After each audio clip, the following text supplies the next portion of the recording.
దృశ్యకావ్యం cinema ద్వారా నేను హీరోగా పరిచయం కాబోతున్నాను. నా పేరు రామ్ కార్తిక్. మార్చ్ 18 మీ అందరి ముందుకు వస్తున్నాం అండి. Please do love, support and please do watch in theatres. దృశ్యకావ్యం చూడడానికి ఎంత క్లాసిక్ ఉందో, లైక్ వినడానికి కూడా అంతే క్లాసికల్గా ఉంటుందండి. ముఖ్యంగా మ్యూజిక్ ప్రాణ కమలాకర్ గారు చాలా బాగా ఇచ్చారు. I'm very much blessed to be working in this movie.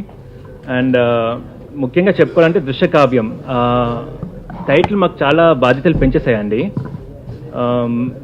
ముఖ్యంగా ఎలా చూసుకున్నా it was like you know sir కానీ లేకపోతే మాకు యాజ్ అ ఆర్టిస్ట్ కానీ లేకపోతే టెక్నీషియన్స్ కానీ దృశ్యకావ్యం అనగానే ఎక్స్పెక్టేషన్స్ పెరిగిపోయాయి. దాని ద్వారా మాకు ఏంటంటే బాధ్యతలు కూడా ఇంకా పెరిగాయండి. సో మేము చాలా కష్టపడి ఇష్టపడి చేసామండి. సో రామకృష్ణ గారి డైరెక్షన్లో ఇది దృశ్యకావ్యం చేశానండి. So very much happy and yeah, thank you so much. March 18th release అవుతుంది. సో U/A సర్టిఫికేట్తో సెన్సార్ వర్క్ కూడా కంప్లీట్ అయ్యారు. దాదాపుగా Karnataka, north and Telangana, AP ఏరియాల్లో ఆల్మోస్ట్ 250 థియేటర్స్లో రిలీజ్ కాబోతుందండి. ఇటీవల మాకు వచ్చిన బిజినెస్ రెస్పాన్స్ సో మాలో చాలా ధైర్యాన్ని పెంచింది. ఫస్ట్ ఆఫ్ ఆల్ మార్కెట్లో దృశ్యకావ్యం ప్రజెంట్ ఫుల్ క్రేజీ నేమ్ మార్కెట్లో. So first exhibitors and distributors బాగా కనెక్ట్ అయ్యారు. మ్యాక్సిమం నేను పుష్యమి ఫిల్మ్ మేకర్స్ ద్వారా రిలీజ్కు సిద్ధమవుతున్నాం. ఆల్మోస్ట్ నెంబర్ 1 థియేటర్స్లో గ్రాండ్ రిలీజ్ అవుతుంది మార్చ్ 18th. సో ఇప్పటి వరకు ఈ దృశ్యకావ్యం టైటిల్ని మీరు ప్రతి ఒక్కరి మీ మీడియా ద్వారా అందించినందుకు చాలా థ్యాంక్స్. సో మీ ద్వారా ఇది ప్రజల్లోకి చాలా త్వరగా వెళ్ళిపోయింది, మాకు చాలా ఆనందంగా ఉంది. అలాగే ఈ దృశ్యకావ్యం మూవీ సస్పెన్స్తో ఎండ్ టైటిల్ వరకు ఆల్మోస్ట్ సస్పెన్స్తో కొనసాగుతూ ఉంటుంది. It's a romantic thriller. So emotional love story.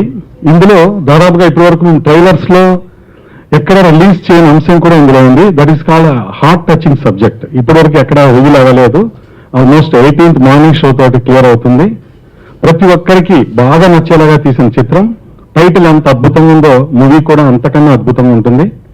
So అంత కాన్ఫిడెంట్ గా చెప్పగలుగుతున్నామంటే బికాస్ ఆఫ్ దృశ్యకావ్యం టైటిల్ పెట్టిన రోజునే ఈ subject story almost hero of the movie.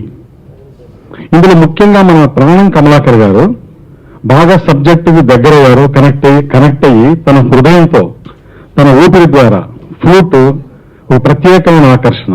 అలాగే ఒక హర్రర్ మూవీకి ఆయన ఇంకా ఒక ఇద్దరిని అంటే ఇటీవల కాంచనా లాంటి సినిమాలు చేసిన మ్యూజిక్ డైరెక్టర్స్తో కూర్చొని చాలా అద్భుతంగా లైవ్ ఇన్స్ట్రుమెంట్స్తో అంటే రొటీన్గా వస్తున్న ఎఫెక్ట్స్ కట్ అండ్ పేస్ట్ సిస్టంలో కాకుండా ఆయన ప్రతి సీన్ని ప్రతి ఒక్కరి హృదయాలకు అత్తుకుపోయేలాగా ఆయన ఆర్ఆర్ ఇవ్వటం ఐఎమ్ వెరీ హ్యాపీ.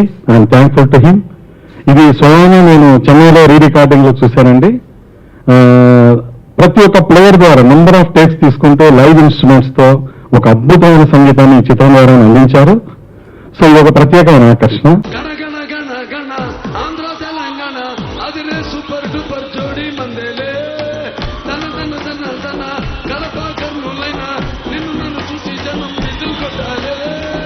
ఎవడికున్నది నీలోని దర్జా, అన్ని సెంటర్లు చేసావు కబ్జా, అదిరే